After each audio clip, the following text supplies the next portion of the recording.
একজন গরিব কৃষক গৌতম বুদ্ধের অনেক বড় ভক্ত ছিলেন। সেই কৃষকটি গৌতম বুদ্ধকে তার গ্রামে এসে প্রবচন দেওয়ার জন্য আগ্রহ জানালো।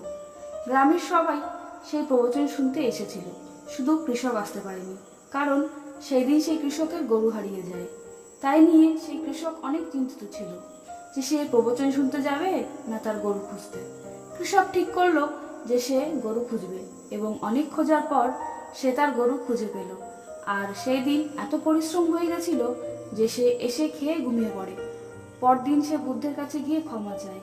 তখন বুদ্ধ বলে, তুমিই আমার আসল ভক্ত, যে তোমার কর্মকে প্রবচন থেকে বেশি গুরুত্ব দিয়েছ।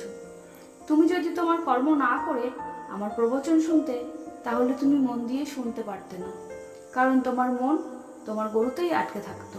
অর্থাৎ আমরা যখন যে কর্ম করি সেটাই আমাদের মন দিয়ে করা উচিত, সেটাই সত্যিকার